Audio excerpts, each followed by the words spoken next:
On this solemnity of Christ the King, I just want you to close your eyes for a few seconds and imagine viewing the following. 5 frogs sitting on a log. What has that got to do with Christ the King? 5 frogs sitting on a log. Okay, you have that very unforgettable image in your mind. Now, 4 decide to jump off. How many frogs are on the log? Louis? Good. Joseph? Wrong. Do you know why? I won't ask how many people thought 1 as well. You see, 4 decided, but none acted. Something of a riddle. 4 decided to jump off, but none acted. They just decided. You don't grow in decision alone. You grow by decision followed by action. We can only grow by decision followed by action. I suspect the real fact that we don't get this is why so many New Year's resolutions are done in 2 weeks. Because we decide, but we don't act. Or we don't carry through on what might be a 1 or 2 or 3 day action. But we don't have the carry through action on a regular basis. Today's solemnity tells us something similar. Christ is King whether we act on his kingship or not. Jesus is the King. But the question is, will his kingship have any effect on our personal lives? Any effect on our personal lives? I can decide, I can know the answer to the question, is Jesus King? I can decide Jesus is King. But if I don't, in effect, jump off the log, if I don't act on that decision, his kingship will do me no good. This is why, for example, even in meetings, if you don't have action items, who's going to follow through? When is it going to be done by? You might as well not have action items. It's not enough to decide. We must act and follow through on it. It has to affect our lives. Every Christian, at least any Christian who knows anything about Christianity, knows that Jesus is King. And they say, for example, if they know that he's King, he should be King of my life, King of my heart. And this translates into things like, if he's King of my life, I know I should pray more, I should love more, I should obey him because he is my King. But many of us remain like a frog on the log, or like the frogs on the log, actually. Many of us remain like frogs on the log. So we decide to pray, but don't act. We decide to change, but don't move. We decide to put Jesus first, but remain stuck in the same patterns that won't allow that to happen. We know Jesus is King, but other kingdoms run our day, run our life. It could be screens for a lot of people. A lot of people are hemmed in by their schedules. Usually pertains more to the so-called work day. They can't make time to do this or they can't make time to do that because my schedule is just so packed. Could be pleasures, fears, escapes that we don't want to do anything to really allow ourselves to get out of. Because see, there's always a price involved. There's always a price involved. The solemnity of Christ the King confronts us with the simple, life-altering truth. Christ's kingship saves us. Obviously, Jesus has the power to save me, but only when I submit to it. Only when you submit to it. Only when we, in effect, jump off the log. We've got to jump off the log. To highlight the example, this is given in the readings. In the first reading, David is anointed king because God has chosen him. God told Samuel, you go and anoint David, he's my chosen one. But nothing happened in Israel until these words were pronounced by the people. We accept you as our king. Otherwise, David is just a king in title only. Nobody will follow him. He can't accomplish anything. He can't assemble an army. He can't build anything if people won't follow him. But once they accept that he's the king and then live it out, he is, in effect, the power he has kicks in. And so God supplies the king, but the people must submit to the king. And we know that David's kingship points to the kingship of Christ. It's like a type, points in the future. So Gabriel said to Our Lady, he will inherit the throne of David his father, and he will rule over the house of Jacob forever. So he is the son of David. And the Jews, they understood that, what it meant. Like that was a dynamic, pregnant word that meant a whole series of things. He is, in fact, the King of Kings. But we must acknowledge him not only with our lips, but with our very lives. That we must allow him, in effect, to govern our lives. The shocking paradox of today's gospel, we see, for example, the rulers mock him, the soldiers taunt him, and one of the thieves curses him. But one man, the one referred to as the repentant thief, one man sees that from the cross, Jesus is king. This is not possible by human deduction. Jesus is caked in blood. He's dying a horrible death. And yet this man sees that Jesus is a king. You can't fake this. As we say, you fake it until you make it. You can't do that when you're dying yourself a horrible, painful death.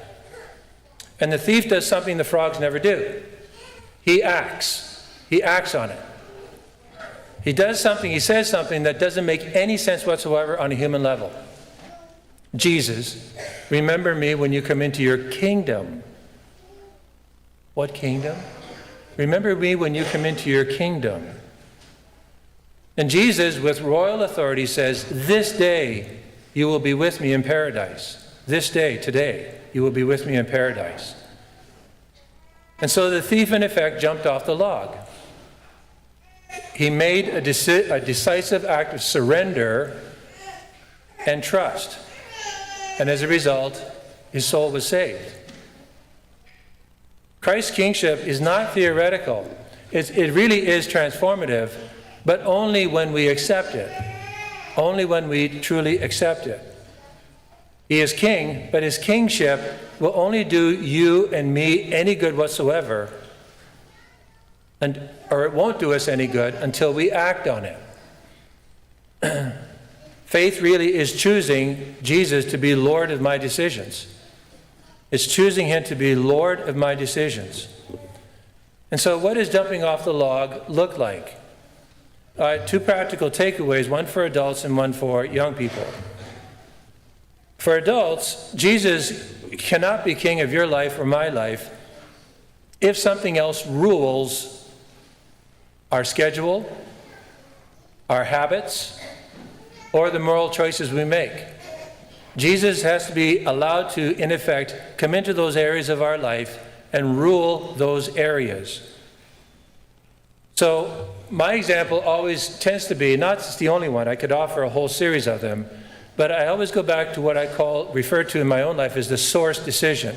Because if we get this source decision right and we live it out on a daily basis, we'll fail sometimes, but we get back and we do it again and again and again and again. If we have this source decision firmly ensconced in our life, it will cascade over into other areas of our life. But if we don't have this one, our life is on shifting sand. And it's to pray, to have a time of prayer every day. 15 minutes minimum, and decide this before the day is done. 15 minutes, I will find time. I don't have time. I'm too tired. I have too many things to do. I will find time. And when you do this, no phone in hand. Unless you know, being brutally honest with yourself, you're super disciplined enough to only look at readings on the phone. Otherwise, don't even use the phone. and establish what I call the first 15 rule. The first 15 rule.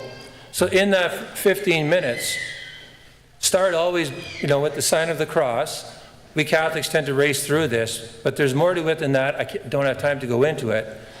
And then read the readings of Mass. They're easy to find if we have put any effort into it whatsoever. Read the readings of Mass, even just the Gospel, and just sit with it for a few minutes. And then list out 3 things you're grateful for. We don't cultivate this enough.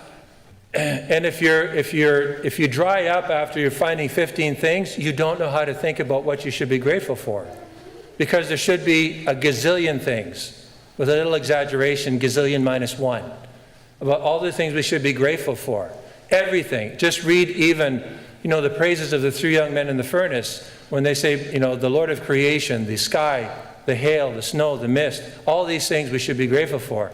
Your spouse, your children, your faith, it goes on, our senses, the day, the fact that we just got out of bed. Actually, we were able to get out of bed. One day we're going to get out into eternity, but not yet. We got out of bed. There's lots of things. 3 things, though. 3 things. It actually starts to bring about a mind shift, a mindset in our life that we are grateful at the start of the day. And then pray intercessory prayer for someone. And it could be your friend, it could be your family, it could be children.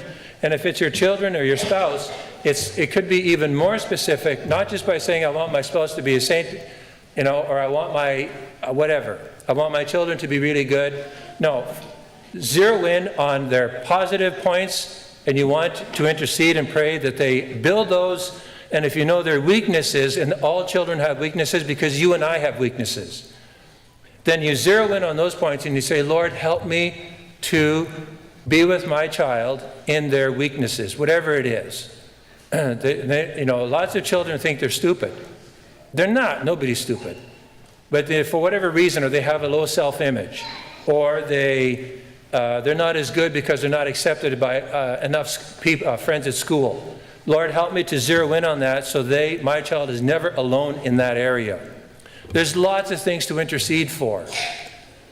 This dethrones the phone as the first voice of the day and enthrones Christ. It dethrones the phone and enthrones Christ. So that's a practical way to actually establish the kingship of Christ in our life as adults. For young people, it is allowing Jesus to be the Lord of your time. Because habits you establish when you're young will follow you through when you become teenagers and young adults and then old people like me. It all starts when we're young. So good habits, good practices. And this one practice is establish a king's hour. Establish a king's hour in your day. This 1 hour with no phone, no social media, no gaming. Boo! That's detox already, just the sound of it, right? And so no phone, no gaming, no social media for 1 hour. I contend if you do this well, you will want more than an hour, but you got to start with an hour. And when you do this, your nature abhors a vacuum, so fill it in with praying, homework, connecting with family, and read good books. Read good books. They're good for the mind, they're good for the heart, they're good for our whole being. Read good books. And before your major decisions, ask Jesus to be king of this moment. We could all do this. You turn on the TV, you go to the internet, you look at your phone. Jesus, I want you to be king of this moment. This is how it works. We want him to be king, not just in theory, but in my specific, practical, this particular action now. That's how it works. There's no magic science to this. It's intention, it's love, it's resolve, it's determination. I want Jesus, I don't want this other garbage. Jesus is king of the universe. Today we want him to renew or to have him established as king of my life. Not just by decision, that's the first part, but by action. By action. Not just frogs who decide to jump, but disciples who actually leap into a life ruled by Jesus Christ, who is the King of Kings and the Lord of Lords. And if you give him an opportunity, he will show you that no one like him can give you peace, can give you serenity, can give you a proper control over your life, a governance of your life that you had never thought was possible. But it is possible because Jesus Christ is the King of Kings and the Lord of Lords.